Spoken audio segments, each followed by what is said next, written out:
Subscribe करें और bell icon दबाना हरगिज ना भूलें। और देखें एक दिल दहला देने वाली हॉरर स्टोरी। इस नए दौर में लोगों ने रूहों और भूतों की बातों को पीछे छोड़ दिया था, लेकिन सवाल ये है कि क्या उन रूहों ने भी लोगों का पीछा छोड़ा था? कुछ ऐसे ही वाकयात पेश आए जिनको सुनकर आज भी लोगों के रोंगटे खड़े हो जाते हैं। ये है एक अर्बन हॉरर लेजेंड और उसकी असल कहानी। इस कहानी का खौफ इतना ज़्यादा था कि बच्चों के वालिदैन उन्हें स्कूल भेजने से डरते थे और उन्हें खेलने के लिए घर से बाहर भी नहीं जाने देते थे।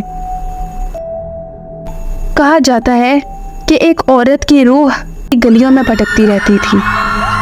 वो एक चेहरे पर मास्क लगाकर चलती थी, जिसकी वजह से उसका सिर्फ आधा चेहरा दिखाई देता था। वो अक्सर रास्ते से गुजरने वाले बच्चों को रोक रोक कर उनसे एक सवाल करती थी, क्या मैं खूबसूरत हूँ? क्या मैं अच्छी दिखती हूँ? और सुनने वाला ये सवाल बहुत आसानी से सुन लेता था और उसको लगता था कि ये बहुत आसान सा सवाल है। मासूम बच्चे उसकी खूबसूरत आंखें देखकर अक्सर हाँ में जवाब देते थे। जैसे ही वो हाँ कहते थे, वो अपने चेहरे से मास्क हटा देती थी। उसका चेहरा पूरी तरह से कटा हुआ था।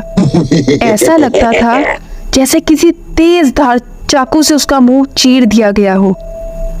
अपना चेहरा दिखाने के बाद वो फौरन बच्चे से दोबारा पूछती थी, क्या मैं खूबसूरत हूँ? उसका चेहरा देखने के बाद तो अक्सर बच्चे इतना डर जाते थे कि कुछ बोल ही नहीं पाते थे, मगर कुछ बच्चे जवाबन कुछ ना कुछ जवाब दे देते थे।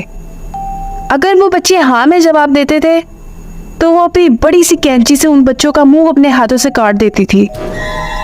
ज़्यादातर खून बहने की वजह से बच्चों की मौत हो जाया करती थी। लेकिन अगर बच्चे ना में जवाब देते तो वो औरत उन्हें बगैर कुछ सोचे समझे कैंची से मार देती थी। और ये थी कौन? कहा जाता है पहले एक बहुत खूबसूरत खातून हुआ करती थी। वो इन दिनों अकेले रहा करती थी। जब उसका शौहर वापस आया तो उसने देखा कि उसकी बीवी का किसी के साथ अफेयर चल रहा है। ये देखकर उसने अपनी बीवी का मुंह तलवार से काट दिया और फिर उससे पूछा, क्या आंटी में नाज है? वो औरत दर्द से चीखती रही और ज़्यादा खून बहने की वजह से उसकी मौत हो गई। उसके बाद उसकी रूह भटकती रही।